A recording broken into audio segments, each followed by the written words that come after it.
السلام علیکم دوستو، میں ساجد علی۔ آج ہم ڈسکس کریں گے ڈاؤن فال آف مشرف۔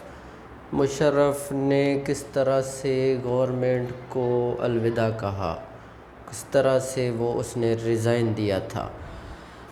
اچھا، اب جو ہم ڈسکس کریں گے ٹاپکس، وہ ہے ایمرجنسی 2007، اس کے علاوہ پروویژنل کانسٹیٹیوشن آرڈر PCO جسے کہتے ہیں، اور اس کی ہسٹری، اور اس کے بعد آتے ہیں جو فنڈامنٹل رائٹس ہیں اس کو سسپینڈ کیا گیا تھا، جوڈیشری اینڈ PCO 2007، اور جو جوڈیشری کے بارے میں ہے یہ سب ٹاپکس ہیں، اس کے سب آؤٹ لائنس ہیں، اور جنرل الیکشنز ہیں، الیکشن کی اناؤنسمنٹ کیسے ہوئی تھی، اور چیف آف آرمی اسٹاف کا عہدہ جنرل مشرف نے کیسے چھوڑا تھا، اور اس کے بعد کون بنا تھا چیف آف آرمی اسٹاف ان پاکستان، اور بعد میں فائنلی ہم آئیں گے کہ جو مشرف نے ریزائن کس طرح سے دیا تھا۔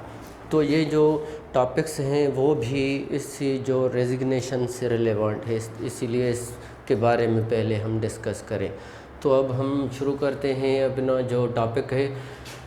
نمبر 1 جو آؤٹ لائن ہے، COAS is more powerful. Chief of army staff more powerful Pakistan میں ہے، وہ اس لیے کہ وہ اپنے پاورز استعمال کر کے کانسٹیٹیوشنل لاز نافذ کر سکتا ہے، انٹروڈیوس کر سکتا ہے پاکستان میں، جس طرح سے پاکستان کی ہسٹری میں پہلی بار جو ایک ملٹری ڈکٹیٹر نے اپنی ہی گورنمنٹ کے خلاف ایمرجنسی نافذ کی تھی 2007 میں، جنرل پرویز مشرف نے۔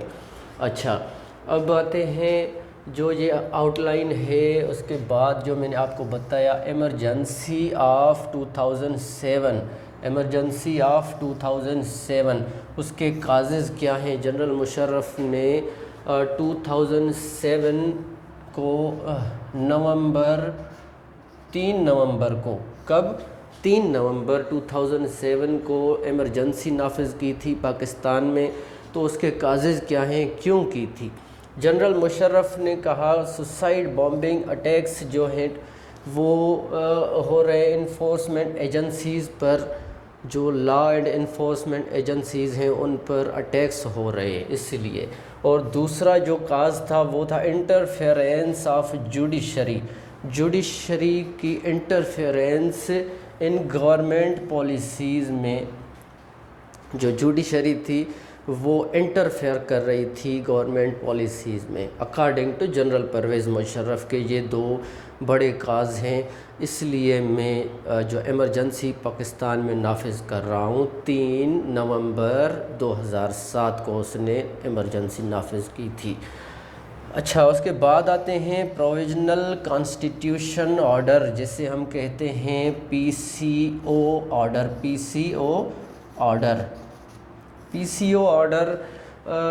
اس کو پہلے تو ہم بیک گراؤنڈ سمجھیں، PCO آرڈر ہے کیا، PCO ہے کیا پاکستان میں۔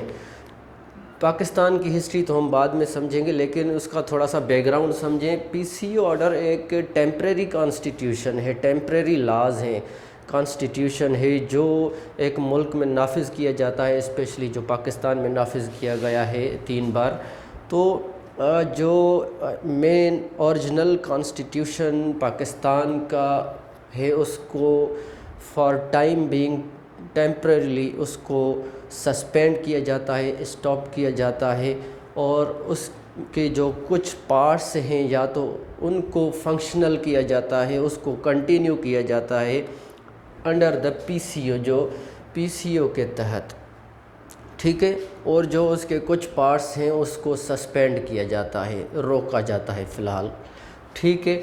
اچھا، PCO کا تھوڑا سا بیک گراؤنڈ ہم نے سمجھ لیا۔ اب جو پاکستان میں PCO کی ہسٹری ہے اس کو سمجھیں کہ ہسٹری آف PCO ان پاکستان جو ہماری اگلی آؤٹ لائن ہے کہ وہ یہ ہے، سب سے پہلے پاکستان کی ہسٹری میں پروویژنل کانسٹیٹیوشن آرڈر جو نافذ کیا تھا وہ تھا ضیاء الحق 24 مارچ 1981 میں جنرل ضیاء الحق نے یہ پی سی او نافذ کیا تھا، اوریجنل کانسٹیٹیوشن کو اسٹاپ کیا، سسپینڈ کیا اور ٹیمپرری طور پر اپنا جو پروویژنل کانسٹیٹیوشن آرڈر پیش کیا تھا، اس کے تحت ملک فی الحال چل رہا تھا۔ ٹھیک، اچھا، نمبر دو پر جو ہے سیکنڈ پی سی او، دوسری بار یہ پی سی او کب نافذ کیا گیا؟ دوسری بار 14 اکتوبر 1999 کو جنرل پرویز مشرف جیسے ہی چیف ایگزیکیوٹو بنا تھا تو اس وقت اس نے یہ دوسری بار پاکستان کی ہسٹری میں پی سی او نافذ کیا، پروویژنل کانسٹیٹیوشن آرڈر۔ اچھا، تیسری بار پی سی او نافذ کیا گیا تھا 3 نومبر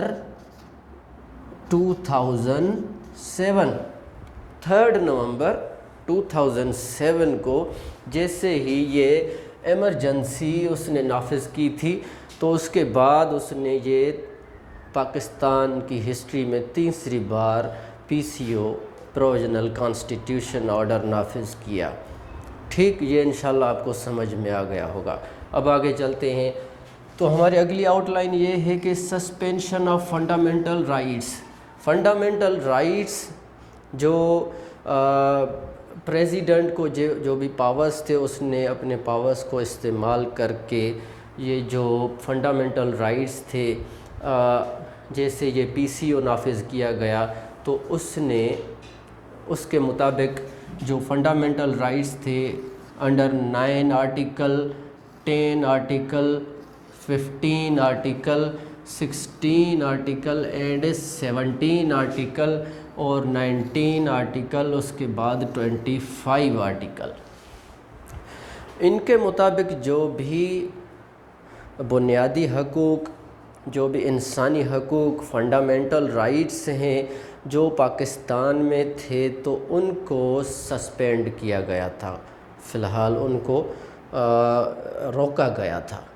ٹھیک، اچھا، اگلی آؤٹ لائن پر آتے ہیں، جوڈیشری اینڈ پی سی او 2007، یہ جو تھرڈ پی سی او آفٹر ایمرجنسی نافذ کیا گیا تھا، انٹروڈیوس کیا گیا تھا، تو یہ جوڈیشری اور پی سی او کا کیا تعلق ہے، اس کو تھوڑا سا ڈسکس کریں۔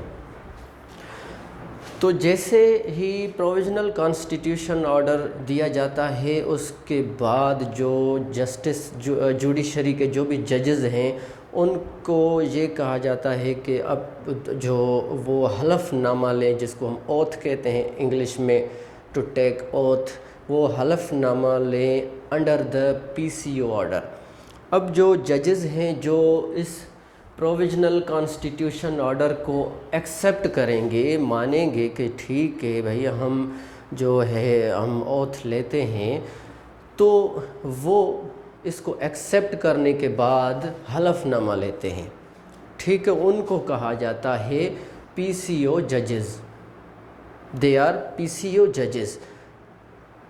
جو ججز پی سی او کے تحت حلف نامہ لیتے ہیں، جو ججز اس کے تحت حلف نامہ نہیں لیتے کہ ہم اس کو نہیں مانتے، یہ ایک انکانسٹیٹیوشنل لا ہے، انکانسٹیٹیوشنل آرڈر ہے، ہم اس کو نہیں مانتے، جو بھی ججز یہ کہتے ہیں تو ان کو اوریجنل جو بھی ججز ہیں اس کو پی سی او ججز نہیں کہا جاتا۔ ٹھیک، اب آگے چلتے ہیں کہ جیسے ہی مشرف نے ایمرجنسی نافذ کرنے کے بعد پی سی او نافذ کیا تو پی سی او کے تحت جن جو کوانٹٹی ہے ججز نے حلف نامہ لیا تھا، اوتھ لیا تھا، تو ان کی جو ہم بتائیں ڈسکس کریں اس پر، سپریم کورٹ کے جو ججز تھے 17 میں سے 5 نے حلف نامہ لیا تھا انڈر پی سی او، اچھا، سندھ ہائی کورٹ کے 4 ججز تھے 20 7 میں سے پشاور ہائی کورٹ کے 5 ججز تھے اور لاہور ہائی کورٹ کے پہلے تو تھے 12۔ اب کچھ دنوں کے بعد جو 8 ججز تھے ان لوگوں نے بھی پی سی او کے تحت حلف نامہ لیا، اور جو ایک ہے یہ 21 ہے، 12 اور 8 20 بنتے ہیں تو 20 ججز تھے، اور جو ایک ہے وہ تھا chief justice of Lahore high court نے بھی پی سی او کے تحت حلف نامہ لیا تھا۔ اچھا، بلوچستان ہائی کورٹ کے جو 4 ججز تھے including chief justice of Balochistan high court وہ بھی تھا، اور اس کے علاوہ 4 ججز بھی تھے۔ ٹھیک، انشاءاللہ یہ بھی آؤٹ لائن آپ کو سمجھ میں آ گئی ہوگی۔ اب آگے چلتے ہیں، اور آگے ہے جو out line announcement for election. General Musharraf نے جو نیکسٹ الیکشن ہیں اس کے بارے میں بھی اس نے اناؤنسمنٹ کی تھی، وہ جو 2008 میں ہوئی تھی اس کے بارے میں اس نے جو اناؤنسمنٹ کی تھی، تو ہم اس کو ڈسکس کرتے ہیں۔ اچھا، کب کی تھی؟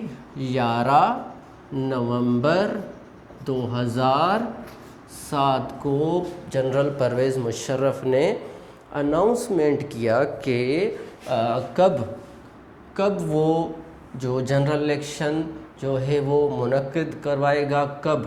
تو وہ تھا 15 نومبر 2000۔ اچھا، جنرل الیکشنز جو تھی وہ تھی 9 جنوری 2008 کو، 9 جنوری 2008 کو۔ اچھا، اس کے بعد اس نے ایک اور بھی اناؤنسمنٹ کی تھی، وہ یہ کی تھی کہ dissolution of national assembly, NA مطلب نیشنل اسمبلی اینڈ PA کا مطلب ہے پروونشل اسمبلیز، اس کو ڈیزولو کیا جائے گا، توڑا جائے گا، کب؟ 15 نومبر 2007 کو۔ 15 نومبر 2007 کو نیشنل اینڈ پروونشل اسمبلیز کو ڈیزولو کیا جائے گا۔ اس کے بعد 9 جنوری 2008 کو جنرل الیکشنز منعقد کی جائے گی۔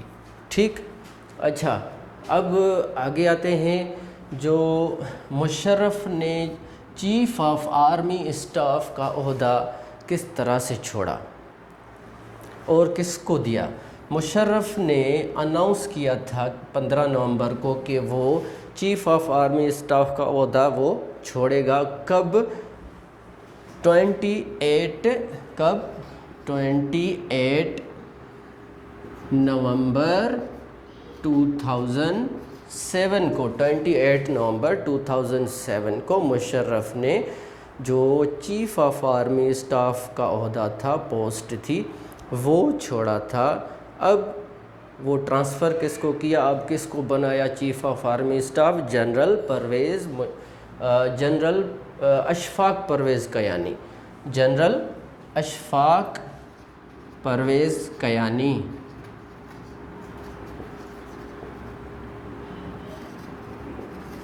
جنرل اشفاق پرویز کیانی کو اس نے چیف آف آرمی اسٹاف مقرر کیا۔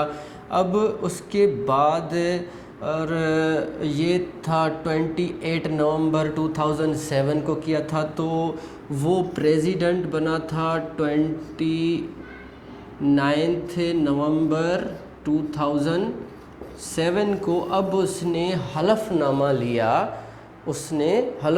لیا ایز اے سویلین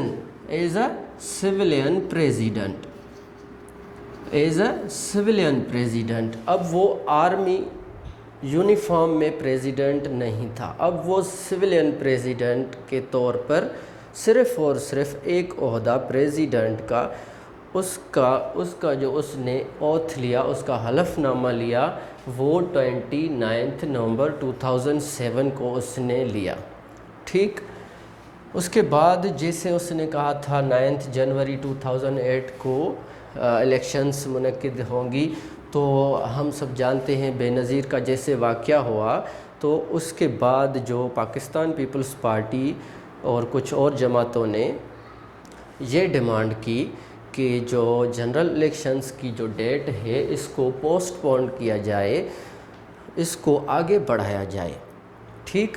تو فائنلی یہ ڈیسائیڈ ہوا کہ 18 فیبروری 2008 کو 18 فیبروری 2008 کو جنرل الیکشنز منعقد ہوئی اور اس میں پاکستان پیپلز پارٹی کی حکومت بنی۔ اس پر انشاءاللہ نیکسٹ لیکچر میں ڈیٹیل میں ڈسکس کریں گے انشاءاللہ۔ اور فائنلی جو جنرل پرویز مشرف تو پہلے تھا، اب صرف پریزیڈنٹ تھا، پریزیڈنٹ مشرف نے ریزائن دیا۔ کب دیا؟ فائنلی 18 اگست 2008 کو اس نے ریزائن دے دیا پریزیڈنٹ شپ سے بھی۔ اب وہ پریزیڈنٹ بھی نہیں رہا، 18 اگست کو اس نے ریزائن دے دیا۔ اب اس کے بعد آصف علی زرداری 9 سپتمبر 2008 کو پریزیڈنٹ بنے تھے۔ انشاءاللہ نیکسٹ لیکچر میں ہسٹری کو کنٹینیو کریں گے انشاءاللہ، اور یہ جو آؤٹ لائنس ہیں انشاءاللہ آپ کو سمجھ میں آ گئی ہوں گی۔ تھینک یو سو مچ، اللہ حافظ۔